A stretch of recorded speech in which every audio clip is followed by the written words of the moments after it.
السلام علیکم ورحمۃ اللہ وبرکاتہ۔ اعوذ باللہ من الشیطان الرجیم، بسم اللہ الرحمن الرحیم۔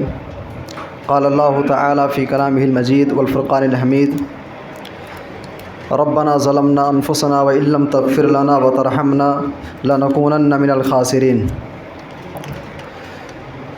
معزز سامعین کرام، سورۃ الاعراف سے 5 پیغامات آپ کے سامنے پیش کرنے ہیں۔ سورۃ الاعراف کے اندر ہمارے اور آپ کے لیے سب سے پہلا پیغام یہی ہے، اعتراف المعصیہ۔ اگر غلطی ہو جائے تو غلطی کا اعتراف کرنا سیکھیں۔ انسان غلطیوں کا، خطاؤں کا ایک پتلا ہے۔ ایسا ممکن ہی نہیں ہے کہ آپ سے غلطی نہ ہو، چاہے عالم ہو یا جاہل ہو، غلطیاں سب سے ہوتی ہیں۔ تو غلطی ہونے کے بعد آپ غلطی کا اعتراف کریں کہ بھائی یہاں یہ مجھ سے غلطی ہو گئی ہے۔ سورہ اعراف کے اندر اللہ تبارک و تعالیٰ نے حضرت آدم علیہ السلام کے واقعے کو بیان کیا۔ آدم علیہ السلام کو پیدا کیا گیا، جنت سے نکالے گئے، زمین پر بھیجا گیا۔ اس موقع پر آدم علیہ السلام کو جب اپنی غلطی کا احساس ہوا، آدم علیہ السلام نے اور حوا علیہ السلام نے اللہ کے جناب میں توبہ کیا اور کیا کہا؟ ربنا ظلمنا انفسنا، اے ہمارے پروردگار، ہم نے اپنے نفس کے اوپر ظلم کیا ہے۔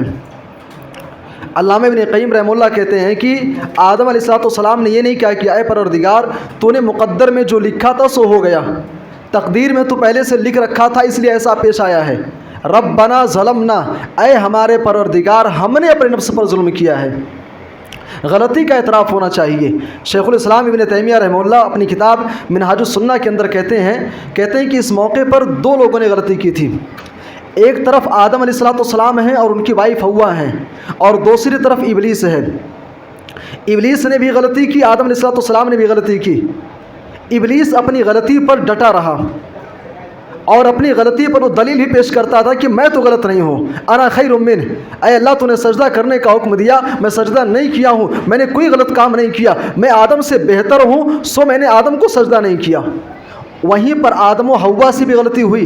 آدم و حوا نے غلطی کرنے کے بعد اللہ تبارک و تعالیٰ سے معافی مانگ لی۔ شیخ الاسلام ابن تیمیہ رحمہ اللہ کہتے ہیں یہاں پہ اشارہ یہ ہے، نقطہ یہ ہے کہ جو انسان غلطی کرنے کے بعد اللہ سے معافی مانگ لے، اپنی غلطی کا اعتراف کر لے، وہ آدم و حوا کے مشابہ ہے۔ اور ایسا انسان جو غلطی کرنے کے بعد غلطی پر ڈٹا رہے، غلطی پر مصر رہے، غلطی پر عقل کا اظہار کرے، شیخ الاسلام ابن تیمیہ رحمہ اللہ کہتے ہیں ایسا انسان ابلیس کے مشابہ ہے۔ ایسا انسان گویا کہ اس کا تعلق ابلیس سے ہے۔ تو پہلا کام یہ ہے، پہلا پیغام یہ ہے کہ غلطی کرنے کے بعد غلطی کا اعتراف کرنا سیکھیں۔ اور آگے بڑھیے، سورۃ الاعراف کے اندر ہمارے اور آپ کے لیے دوسرا میسج یہ ہے، کن محسنن، احسان کرنے والے بنیے، خیر خواہ بنیے۔ اللہ تبارک و تعالیٰ نے آپ کو دولت سے نوازا ہے تو اس دولت کا اظہار کیجیے، غریبوں کے اوپر، مسکینوں کے اوپر خیر خواہی کا معاملہ کریں۔ اللہ نے فرمایا کہ ان رحمت اللہ، اے لوگوں سنو، اللہ تبارک و تعالیٰ کی جو رحمت ہے، قریب من المحسنین، احسان کرنے والوں کے ساتھ خیر کا کام کرنے والوں سے قریب ہے۔ قریب کا معنی کیا ہے بھائی؟ قریب کا 2 مطلب ہوتا ہے۔ قریب کا ایک معنی ہوتا ہے قریب بالمکان، اور ایک ہوتا ہے قریب بالمرجو۔ قریب بالمکان کا معنی یہ ہوتا ہے یعنی جگہ کے اعتبار سے قریب ہونا۔ مثال کے طور پہ کوئی شخص فاروق گلی کے اندر رہتا ہے، یا پھر ادھر برج کے نیچے اپنے مسجد کے مصلی ہیں، سلیم بھائی ہیں، برج کے نیچے رہتے ہیں۔ اب سعید بھائی اور صدر صاحب کے مقابلے میں سلیم بھائی یہ مسجد سے قریب ہیں، اس کو بولتے ہیں قریب بالمکان، جگہ کے اعتبار سے قریب ہونا۔ اور ایک ہے قریب بالمرجو، یعنی امید کے اعتبار سے، آس کے اعتبار سے قریب ہونا۔ ان رحمت اللہ، اے لوگو اللہ کی رحمت جو ہے قریب من المحسنین، احسان کرنے والوں سے قریب ہے، یعنی امید کے اعتبار سے اللہ کی ذات سے مایوس مت ہونا، آپ احسان کرنے والے بنو، اللہ کی رحمتیں، اللہ کی برکتیں تمہارے اوپر نازل ہوں گی۔ یہ دوسرا میسج ہے کہ آپ احسان کرنے والے بنیے۔ اور آگے بڑھیے، سورۃ الاعراف کے اندر تیسرا میسج اور تیسرا پیغام یہ ہے کہ سابقہ قوموں کی ہلاکت اور تباہی و بربادی کے جہاں بہت سارے اسباب تھے، ان میں سے ایک سبب یہ تھا کہ وہ لوگ نصیحت کی باتوں کو اور نصیحت کرنے والے کو ناپسند سمجھتے تھے۔ آج ہمارے سماج میں ایسا ہوتا ہے بھائی، ایک مولوی صاحب جمعہ کے خطبے میں آئے، ممبر سے کھڑے ہو کر کے داڑھی کے خلاف انہوں نے تقریر کر دی۔ اب واشی ناکہ کے اندر جتنے لوگ ہیں داڑھی کاٹنے والے ہیں، سارے مولوی صاحب کے باغی ہو گئے۔ مولوی صاحب کے خلاف ہو گئے، تم نے داڑھی کے خلاف تقریر کیسے کی؟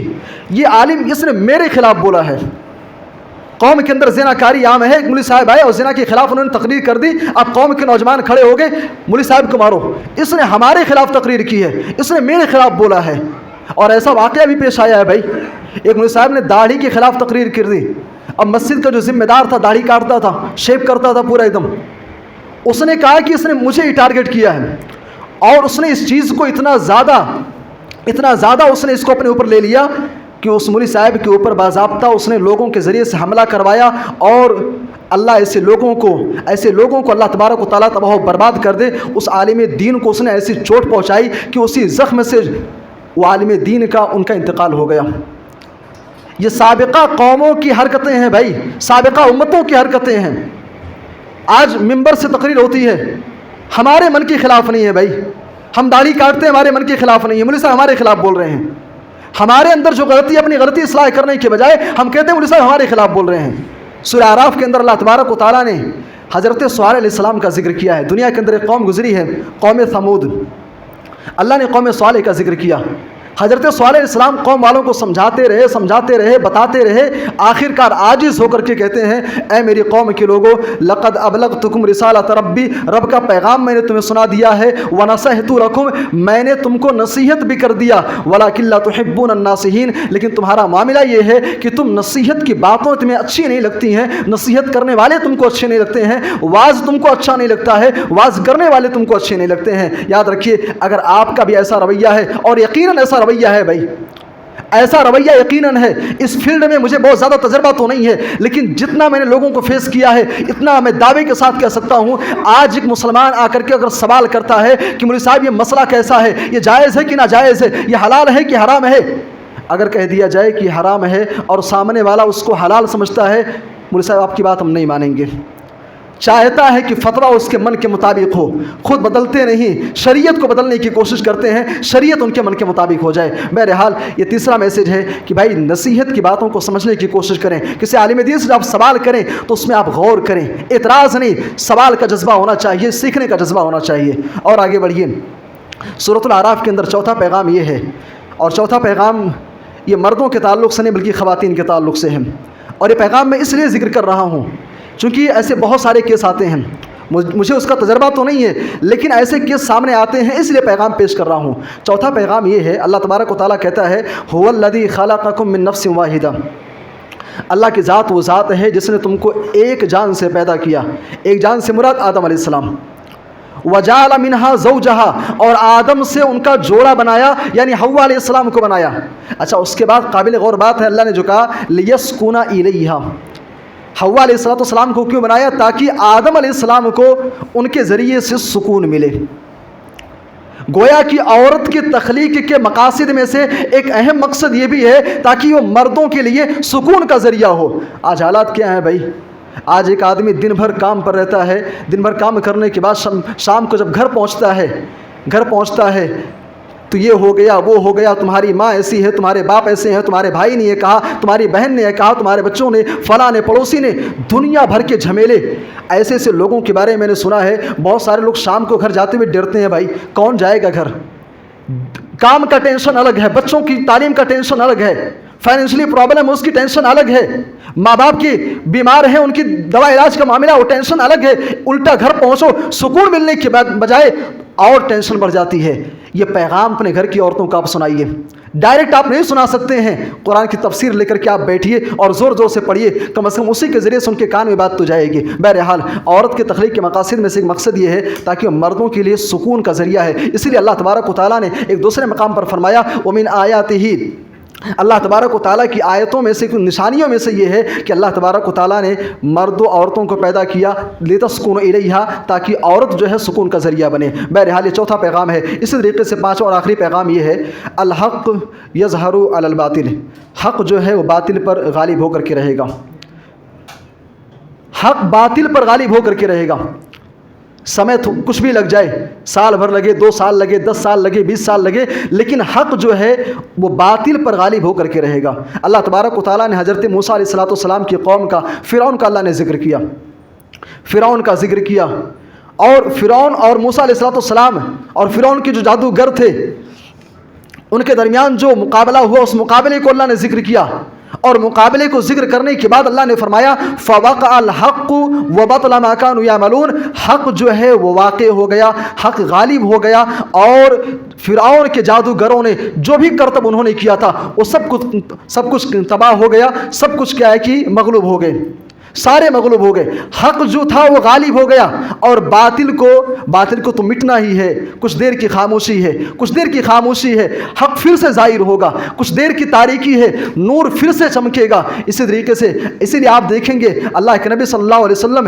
مکہ مکرمہ کے اندر 13 سال آپ رہے، وہاں سے واپس آنے کے بعد مدینہ کے اندر 8 سال گزر گئے، 8 سال تقریباً 21 سال کے بعد فاتحانہ طور پہ سن 8 ہجری کے اندر اللہ کے نبی صلی اللہ علیہ وسلم صحابہ کرام کو لے کر کے مکہ مکرمہ کے اندر داخل ہوتے ہیں۔ کہنے کا مطلب یہ ہے الحق یظہر علی الباطل، حق جو ہے وہ باطل پر غالب ہو کر کے رہے گا۔ اور ایک نقطہ بتاتا چلوں، اللہ تبارک و تعالیٰ نے حضرت موسیٰ علیہ السلام کی قوم کا تذکرہ کیا، موسیٰ علیہ السلام غالب ہو گئے، موسیٰ علیہ السلام کو فتح نصیب ہوئی، اس کے بعد اللہ نے کیا فرمایا فَغُلِبُوا هُنَالِكَ، اللہ نے کہا کہ بنی اسرائیل فرعونی جو تھے وہ مغلوب ہو گئے۔ اللہ نے یہ نہیں کہا کہ موسیٰ علیہ السلام ان پر غالب ہو گئے، اللہ نے کیا کہا فَغُلِبُوا هُنَالِكَ، فرعون اور اس کے جو حواری مماری تھے، جو چیلے چپاٹے تھے، جو جادوگروں کو بلایا تھا اس نے، وہ سارے کے سارے مغلوب ہو گئے۔ کہنا تو یہ چاہیے تھا کہ موسیٰ علیہ السلام ان کے اوپر غالب آ گئے، لیکن قرآن حکیم یہ تعبیر استعمال نہیں کیا فَغَلَبَهُمْ موسیٰ ان پر غالب ہو گئے، قرآن نے یہ نہیں کہا فَغُلِبُوا هُنَالِكَ۔ اشارہ یہ ہے، نقطہ یہ ہے، اے موسیٰ اگر تم فرعون کے جادوگروں پر غالب ہوئے ہو تو اس میں تمہارا کوئی کمال نہیں ہے، کمال رب ذوالجلال کا ہے۔ پیغام ہمارے لیے یہ ہے کہ اگر آپ دولت مند ہو تو اس میں آپ کا کوئی کمال نہیں ہے، اللہ تبارک و تعالیٰ کا فضل ہے۔ کوئی غریب ہے تو اس کی کمزوری اور اس کی ناکامی نہیں ہے بھائی، اللہ تبارک و تعالیٰ نے جو مقدر میں اس کے لیے رکھا اس کو مل رہا ہے۔ آج اگر کوئی اعلیٰ مقام پر فائز ہے، کمال تمہارا نہیں ہے، کمال اللہ تبارک و تعالیٰ کا ہے، اللہ کا فضل ہے۔ سامعین کرام، یہ چند باتیں تھیں، اللہ ہم سب کو کہنے سننے سے زیادہ عمل کی توفیق دے، آمین، تقبل یا رب العالمین۔